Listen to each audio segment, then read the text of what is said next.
Amazon recently made a number of huge changes as to what customers see on their website. And these changes are going to have a big impact on how you should look to approach your Amazon FBA product research. Now, if you haven't seen what Amazon's been messing about with yet, then next time you visit the site, take a closer look at the information that is now displayed whenever you search for a product that you want to buy or want to sell. What you should notice is that Amazon are now showing customers how many units a product has sold in the past month, as well as providing more detail on a product's review score, with less emphasis now being placed on how many reviews a product has in total. Although the changes that have been made to how reviews are now displayed hasn't been confirmed as being final yet, it is expected that at the very least, certain aspects of the change will stay if it is deemed by Amazon that the information is helpful to customers,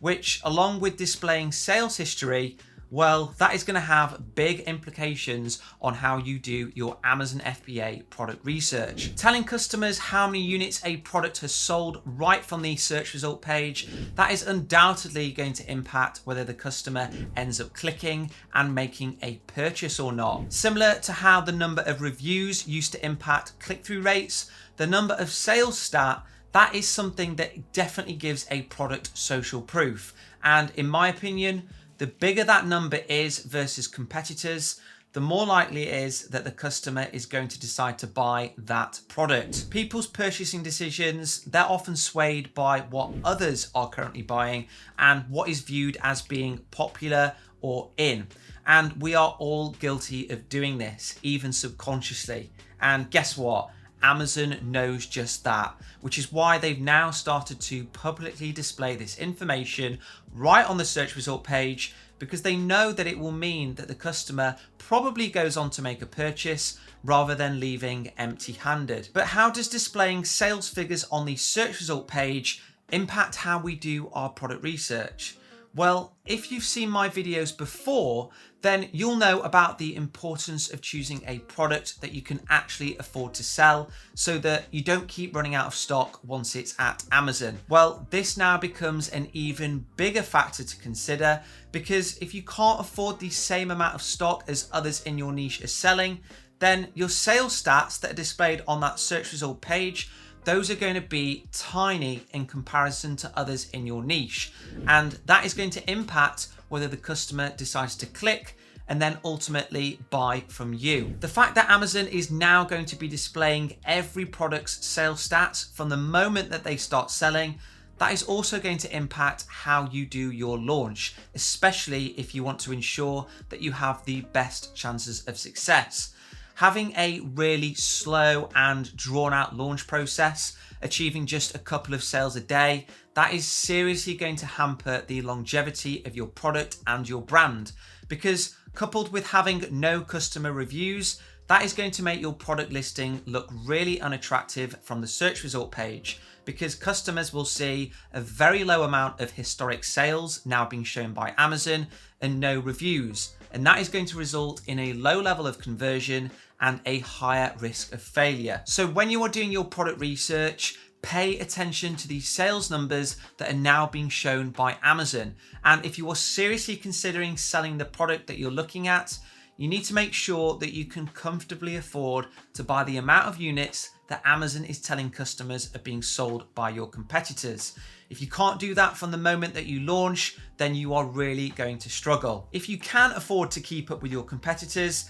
then that means that you can always ensure that your listing looks attractive and gets clicks and sales from your customers. Along with showing the number of sales that an Amazon FBA product is making from the search result page, Amazon has also recently started to change how review information is displayed.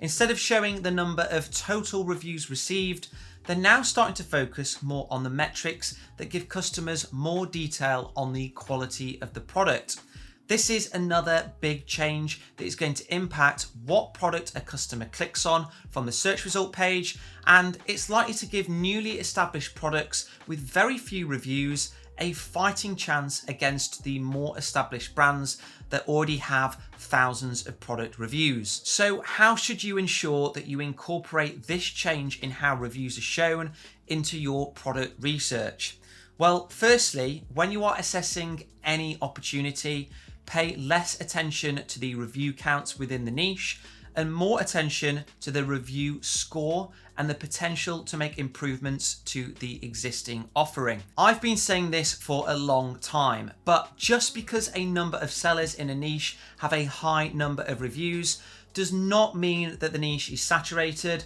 or that it's too late for you to compete. If you can find an opportunity where you can improve upon the existing offering and give the customer a better reason to buy from you versus others, then you've got a fighting chance of being able to compete with the more established guys in the niche. And that is going to be especially the case if Amazon does decide to permanently remove review counts from each search result page, because no longer will it be a deciding factor on whether the customer makes a click or not. Instead, selling a high quality product that is able to consistently get highly rated reviews, that is going to hold way more weight in influencing a customer to click and then to buy. Whilst changing how reviews are shown and showing the number of sales that a product has made may seem like pretty minor changes to the customer,